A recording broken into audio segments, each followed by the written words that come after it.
السلام علیکم دوستو، اسلام سے پہلے عرب میں یہ روایت تھا کہ اگر کوئی شخص اپنی بیوی سے یہ کہتا کہ انتی علی کزر امی، تو مجھ پر اس طرح ہے جس طرح میری ماں کی پشت، تو اس قول سے وہ نکاح ٹوٹ جاتا اور وہ عورت اس پر ہمیشہ کے لیے حرام ہو جاتی، رجوع کا دروازہ بھی بند ہو جاتا۔ اس کو وہ اپنی اصطلاح میں زہار کہا کرتے تھے۔ اسلام میں سب سے پہلے زہار کا جو واقعہ پیش آیا، اس کے بارے میں اس سورت کی ابتدا آیات نازل ہوئی جن کے زہار کے متعلق قرآنی احکام کو وضاحت سے بیان کیا گیا۔ سورت المجادلات جو کہ مدنی ہے، وہ یوں کہ ایک روز حضرت عبادہ رضی اللہ تعالی عنہ کے بھائی اوس ابن صامت رضی اللہ تعالی عنہ اپنی بیوی حضرت خولہ بن سلبہ پر کسی وجہ سے ناراض ہو گئے۔ بڑھاپے کی وجہ ان کا مزاج بڑا چڑچڑا ہو گیا تھا۔ غصے سے کہہ دیا انتی علی کزر امی، زبان سے تو یہ کہہ بیٹھے لیکن لگے بعد میں پچھتانے۔ خولہ کو پاس بلانے کی کوشش کی۔ اس نیک بندی نے جواب دیا، اس اللہ کی قسم جس کے قبضہ میں خولہ کی جان ہے، جب تک اللہ اور اس کا رسول ہمارے بارے میں فیصلہ نہ فرمائے تم میرے نزدیک نہیں آ سکتے۔ خولہ اٹھی اور حضور کی خدمت اقدس میں حاضر ہو کر عرض کیا، اے اللہ کے رسول، اس نے میرے ساتھ شادی کی تھی، اس وقت میں جوان تھی، صاحب مال تھی، میرے گھر والے بھی موجود تھے۔ اب میرا شباب رخصت ہو چکا ہے، میں بوڑھی ہو گئی، میرے گھر والے بھی نہ رہے، مال بھی خرچ ہو گیا۔ اب اوس نے مجھے یہ الفاظ کہے ہیں، حضور کیا ہمارے لیے کوئی گنجائش ہے کہ ہم ایک ساتھ رہ سکیں؟ حضور علیہ السلام نے فرمایا، تیرے بارے میں ابھی تک مجھے کوئی حکم نہیں ملا۔ اس نے پھر عرض کیا، اے اللہ کے رسول، اس نے طلاق کا لفظ تو نہیں کہا، وہ بار بار یہ کہتی رہی اور حضور وہی جواب دیتے رہے۔ ساتھ ہی وہ اللہ تعالیٰ کی جناب میں بھی فریاد کرتی رہی کہ الہی میں اپنی تنہائی اور اپنے خامن سے جدائی کا شکوہ تجھ سے کرتی ہوں۔ ایک روایت میں ان کے یہ الفاظ درج ہیں، اپنے فاقہ اور خستہ حالی کا شکوہ میں اللہ تعالیٰ سے کرتی ہوں، میرے چھوٹے چھوٹے بچے ہیں، اگر میں انہیں ان کے باپ کے سپرد کرتی ہوں تو وہ ضائع ہو جائیں گے، اور ان کو اپنے پاس رکھتی ہوں تو وہ بھوکے مریں گے۔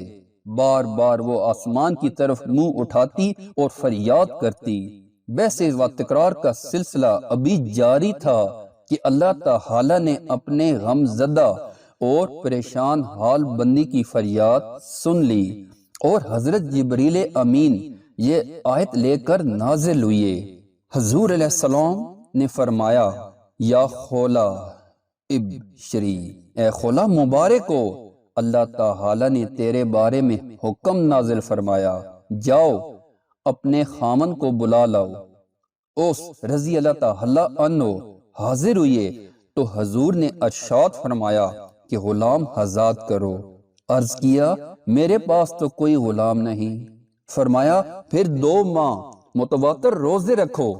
حضور نے عرض کیا، یا رسول اللہ، اگر میں دن میں 3 مرتبہ نہ کھاؤں تو میری بینائی جواب دینے لگتی ہے، میں اتنی مدت کیسے روزے رکھ سکتا ہوں؟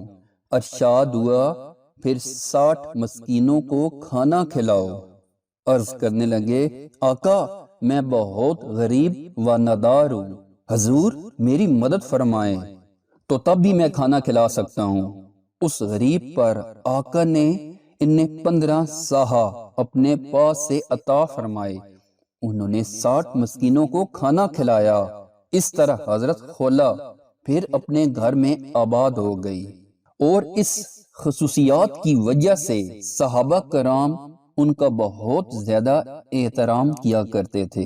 ایک دفعہ حضرت عمر فاروق رضی اللہ تعالی عنہ اپنے عہد خلافت میں حضرت خولہ کے پاس سے گزرے۔ آپ دراز گوش پر سوار تھے، لوگوں کا ایک ہجوم ساتھ تھا۔ حضرت خولہ نے ان کو روک لیا اور نصیحت کرنے لگی۔ کہا، اے عمر، وہ دن تجھے یاد ہے جب تمہیں عمیر کہا جاتا تھا، پھر تمہیں عمر کہا جانے لگا، اور اب تمہیں لوگ امیر المومنین کہنے لگے ہیں۔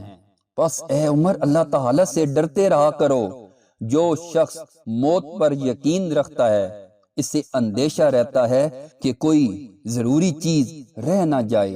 جسے حساب کا یقین ہوتا ہے وہ عذاب سے ڈرتا رہتا ہے۔ آپ بڑے صبر و تحمل سے کھڑے ان کی نصیحت کو سنتے رہے۔ جب کافی وقت گزر گیا تو لوگوں نے عرض کیا، اے امیر المومنین، اس بڑھیا کے لیے آپ اتنی دیر کھڑے رہے؟